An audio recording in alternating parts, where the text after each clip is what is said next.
Welcome back, Danksters, to another episode of Off the Dome. Now, I just did my Dead Rising 1 review, and if you missed that, the link to it will be in the description down below. Please go check it out. I spent a little bit working on it, and I appreciate the eyes on it. During that video, I talked about the Dead Rising 1 remake, and how I was excited that it was coming out, and that I wanted to do some videos on it. And today is one of those videos. Yes, today I wanted to do a kind of my thoughts video, what I thought about the Dead Rising 1 remake trailers and announcements, what I want to see from it, and general thoughts overall, and that's why we're here today, another Ramble Fest. So to start this video off, I'll just say Capcom released a trailer for the Dead Rising 1 remake just out of nowhere, out of the blue. No one saw this coming. It was kind of a surprise, which is very delightful. I'm glad to see that Capcom and game studios still want to hold a bit of mystery to their games instead of just releasing everything online. And it turns out they've been working on this for quite a bit, because the game looks near complete.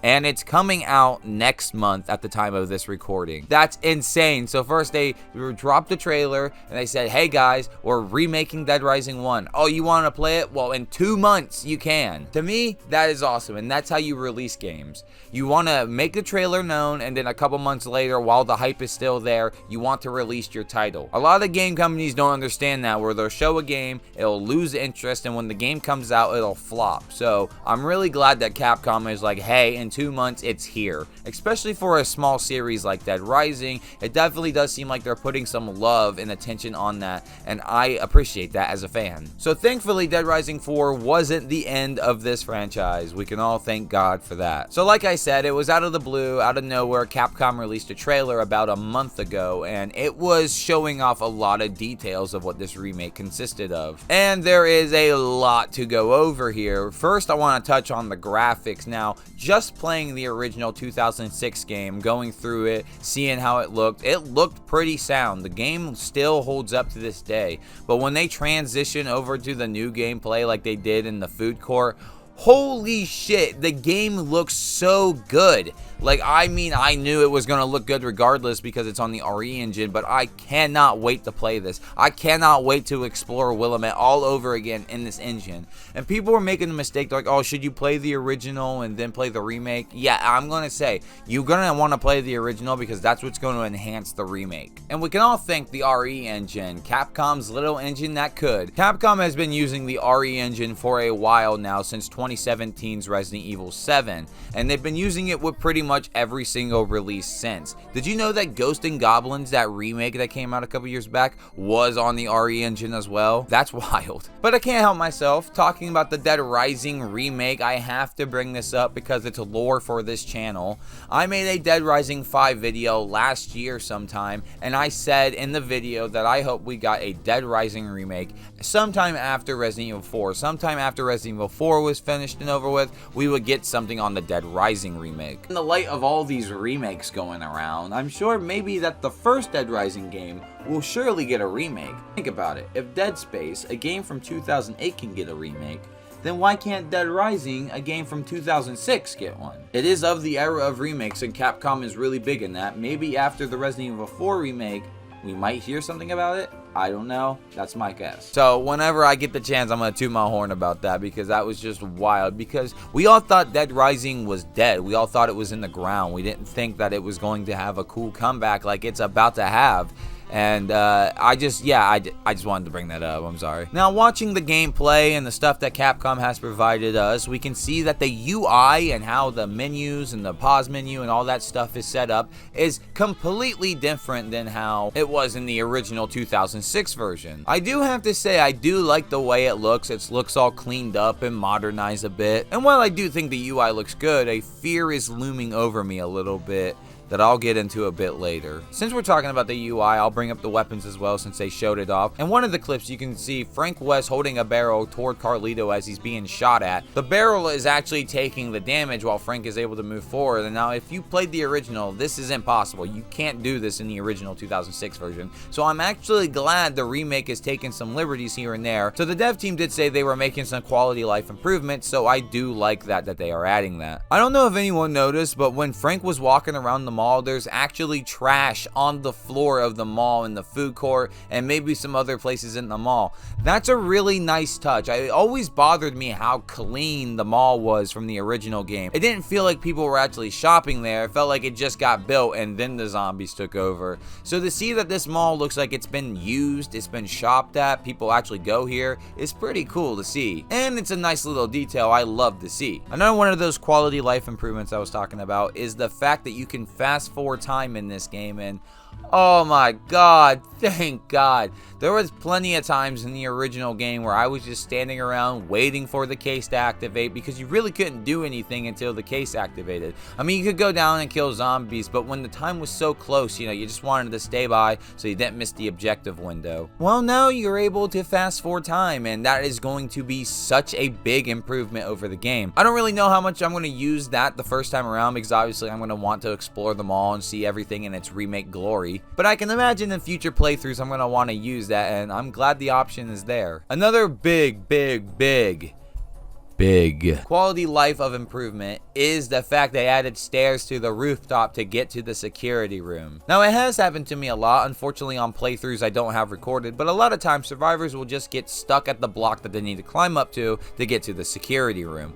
Well, fear not in this remake anymore. They've added stairs so those survivors can get their fat asses up there and we can get a move on. Isn't that swell? Another thing that is just slightly different is the camera angle. It's a lot more zoomed in and focused on Frank now than it was in the original 2006 game. And you remember that fear I was talking about that was looming over my head just a second ago?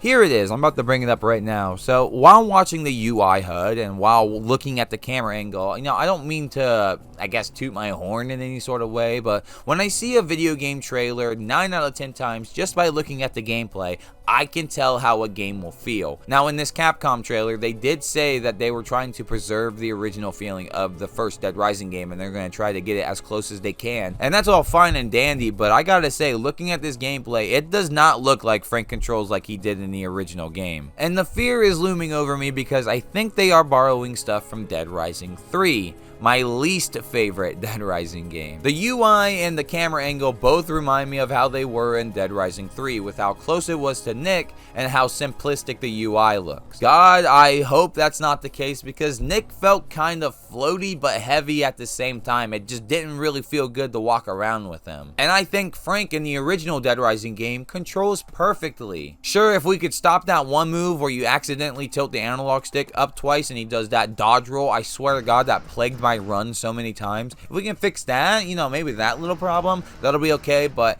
I really hope this isn't the issue.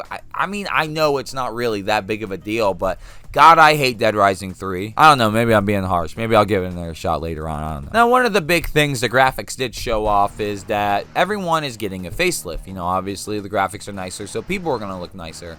And while everyone looks good in their own rights, I do want to focus on Frank, and I think he looks pretty weird here. I know I'll get over it later on, I'll just get used to the way he looks, but I thought it was interesting that he kind of looks like he's using his beta model and the retail model at the same time, like they put the two together. And I mean, you're going to see in the trailer that they're going to use a lot of beta assets anyway. I think Stippo pointed out that they're using beta zombies. However, if you look at the footage where Jeff and Natalie are being saved in the security room, you can see it's a lot darker. And if you watch Stippo, if you watch any of these beta videos, you will see that the security room was a lot darker in the beta. So it's interesting that they're pulling from that as well. What was it talking about, Frank? Yeah, Frank looks weird, but I'm sure it'll be great. Now, another thing I have a problem with, another thing a lot of people have a problem with, is that Frank is not being voiced by TJ Rotolo. And I can't imagine Frank being voiced by anyone differently. I know someone else voiced him in Dead Rising 4, and it looks like they got the job again because they're doing him again in Dead Rising 1. At least that's what it sounds like. I'm sure, again, I'll get over it. I'm sure I'll get used to the new voice, and then this guy will be voicing Frank from now on. But a lot of people believe a voice is their character, and I definitely agree. TJ Rotolo is Frank West. So it is a bit disappointing that they wanted to part ways with him and move on and choosing this new guy who in Dead Rising 4, I guess he served a deliverable, a serviceable performance, but I don't know. It's just kind of weird. Maybe, hopefully, later on, they'll be like, hey, if you want the old voice back too as Frank, maybe there's a way they save the old files. And if they can't do that, then I only imagine that's because there's new lines added to the story. which if that's the case, I want to see how they flesh that out. Also, speaking of fleshing shit out, do you think they're going to add more rooms to the mall? And if not more stores, do you think they're going to add on to the rooms that were kind of like empty and barren in the original, like in North Plaza, the plaza that's just being built up? Maybe we get another store that's not finished or is finished in there. I don't know. I think that'd be a missed opportunity if they didn't add like at least 1 or 2 new stores. You know, I know they're trying to keep the original game intact, but I'm not saying add new survivors because that would complicate it, especially getting all 50 as itself is pretty complicated. Maybe another store to get like a sledgehammer in, just something that us old fans can be surprised with the remake, you know, that little wink, that little nudge that the developers give us fans. Well, the Dead Rising 1 remake is coming out soon, and at the time of this video come out, we'll have just a little over a month to wait. Are you guys excited for it? You know I am, for sure, like 100%. I am getting this game. I am going to play it to death. I'm going to record my first run and just go all into it. You best believe an actual Dead Rising remake video will come out among all the other ones that you're going to see on YouTube, just like everyone's thoughts on the Dead Rising 1 remake. But let me know your thoughts in the comments down below. I'd love to know genuinely. Well guys, I have my socials down below, my Instagram, my Twitter. You can go follow those down there, or I guess I should say my X now. They're in the description. Also, if you're feeling very extra, I do have a Patreon in the description as well that you can donate to, and that'd be greatly appreciative. It's only $1, so hey, you know, it's up to you. But what I would love to ask you guys to do is hit that subscribe button and the bell for post notifications, because I wouldn't want you to miss a single upload of mine. And I know it's been taking a lot longer to get these videos out, but I tell you, man, manual labor job, 40 hours a week, really drains a person, so I'm trying out here. But with all that said, I think I'm gonna hop off here. Thank you guys for tuning into this episode of Off the Dome, and you danksters take care. But just remember, because you're not gonna get this kind of content anywhere else, and you want to know why? It's the Dankers difference.